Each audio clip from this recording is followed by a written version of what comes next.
So I said, you know what? Check this out. I'm gonna go by one name. Yeah. I bet you they're gonna know my last name.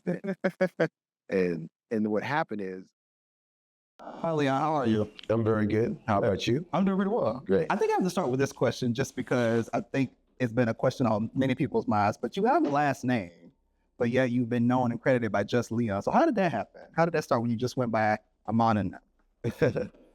Well, what happened is my first movie, TV movie I did, there were reviews in the industry papers, which is the Variety and the Hollywood Reporter. And both of them misspelled my very common last name, Robinson. Mm-hmm. And you can just imagine you're getting your first reviews and they were good. Yeah. And they spelled my name wrong. So I wasn't happy. And I told my agent, you know what? Because I grew up in New York and I was kind of like in the fashion world and stuff. I said, I knew some models that went by just one name. Mm-hmm. So I said, you know what? Check this out. I'm gonna go by one name. I bet you they're gonna know my last name. And what happened is I only planned on doing it like the next movie or something. Yeah. But I started working so much, it just stuck. It really did, because people just, you say Leon, we know who you're talking about. So that was good calling yours. So what was we're here because you're getting the Lifetime Achievement Award at the inaugural UrbanFest 360. So what was your reaction when you were informed that you would be getting such a prestigious award? I was humbled. I always appreciate, when people appreciate my work. Yeah. I never take it for granted. Just like I said in the room, beauty is an eye of the beholder. Yeah. For every person that might think that you're great, there's 10 people out there that may not think that. Yeah. So whenever someone wants to honor me and appreciate what I do, I take it seriously and I'm truly appreciate it. Yeah. I mean, you've been in the business for like 40 plus years, so lifetime is fitting, but what does that mean to you when you hear Lifetime Achievement Award? What does that mean to you? It means they think I'm getting old. I asked Glenn Turbin that question and he had something similar. No answer. Yeah. I appreciate it. That's all. When you're talking about my body of work, you could only hope that, as a young man starting in this business, that one day that you'd ever receive a Lifetime Achievement Award from anybody, that people are watching your work for that long and truly appreciate the entire body of it. So, I'm happy. What would you say is the key to your staying power, that you have been able to last so long in an industry that's ever changing, that's ups and downs, that you've been able to stay here and stay relevant? What's been the key to that staying power, would you say? Fans.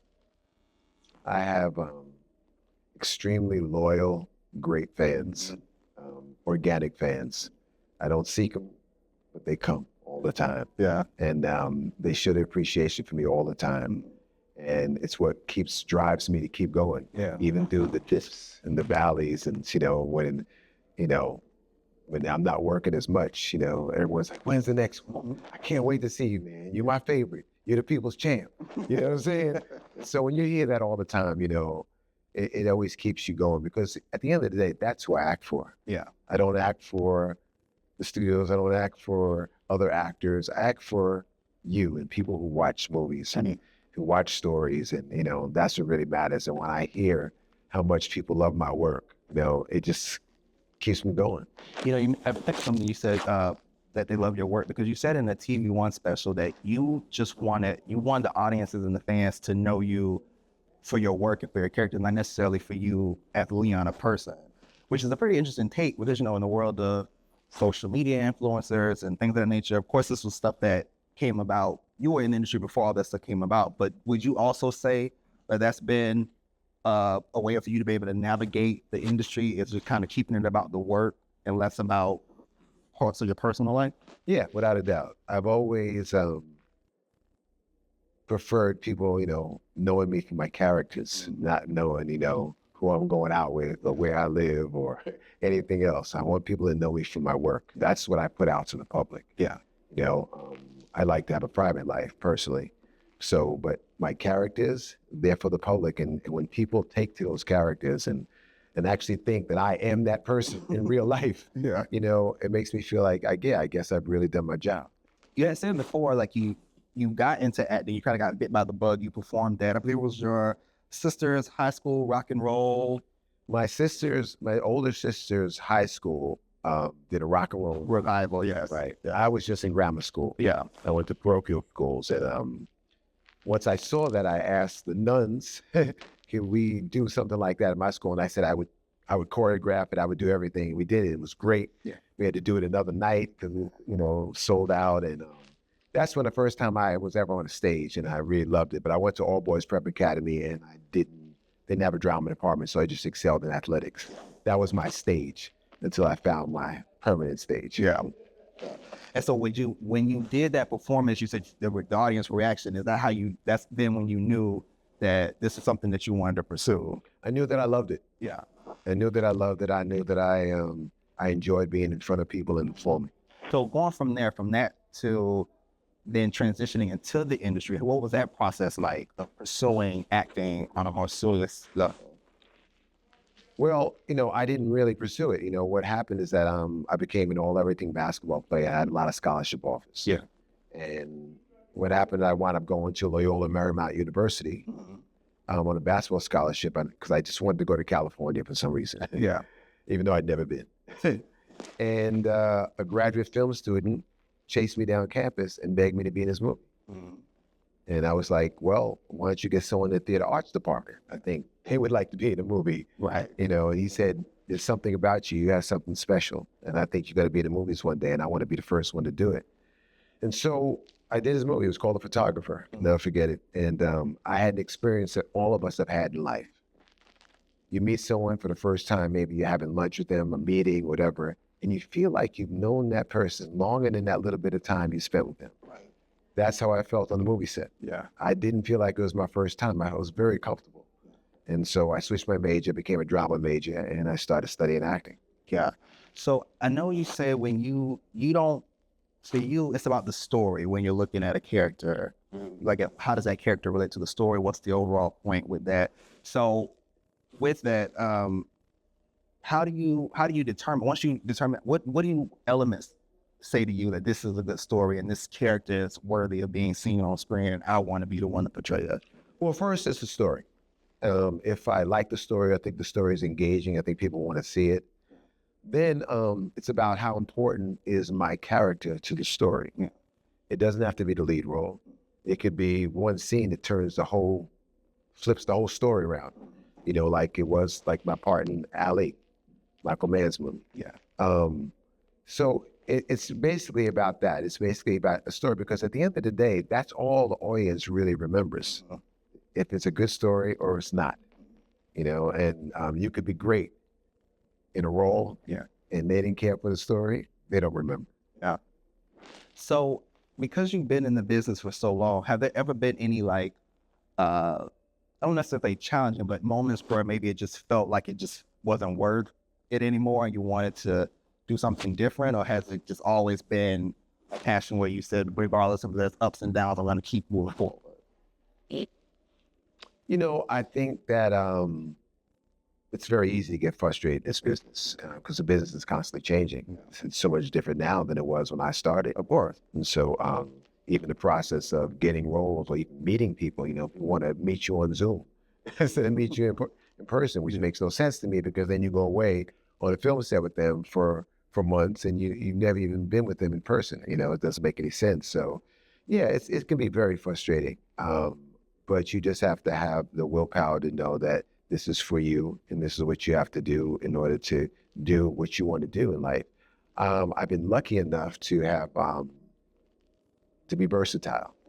I have a band, very successful band. And so, in between movies and stuff, just like I just came from playing a music festival last night. Yeah. I'm constantly being, creative, and I'm a songwriter, and a singer. And so it's, I do that in between. So I'm always feeling as if I'm getting my charge. Yeah. I was also going to ask you that. You mentioned the band, Leon and the Peoples. It's more reggae soul. Exactly. We play a blend between reggae and soul music. Yeah. But you play some prominent musical legends, in the Temptations or Richard. There was one 5 Heartbeats. 5 Heartbeats. Eddie Taylor and the rhythm and the blues. Right. So my question is, because you do music and you play these musical legends, has playing those characters influenced or impacted the way you do your own music in your own career? No, No. not really. The type of music that I do and how I perform is completely different. Yep. The one thing I'd have to say about performing as a musician in my band is that my job as an actor is that I breathe life into a writer's words and make them real to you. Yeah. I take that character that's written on a page and I become it. Yeah. And you believe in me as that character. That's my job as an actor. When I'm performing on stage, that's me. These are the songs that I wrote, the songs that I want to perform, the message I want to give to people.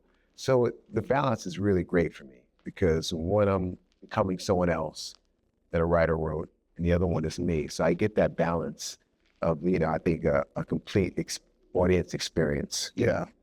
I gotta say, Love is a Beautiful Thing. Love that song. Thank you. I appreciate that. Do you still go to Jamaica after you film movies? Oh yeah, not right after I film. Yeah, I'm in Jamaica at least twice a year. So why is that? Is it just your getaway or opportunity for you to be creative? What draws you back each time? Well, at this particular point, it's my people are down there. I have friends and it's just a lifestyle that I'm very comfortable with from a very young age. And being a reggae soul artist, being close to the birthplace of reggae, it's kind of like the backbeat of my life. Yeah. So last question for you. So in addition to Wild Cards, which we just screened, which that was like edge of your seat, sort of like, I was having reactions sitting in the back watching it and listening with the rest of the crowd. It was a pretty good film.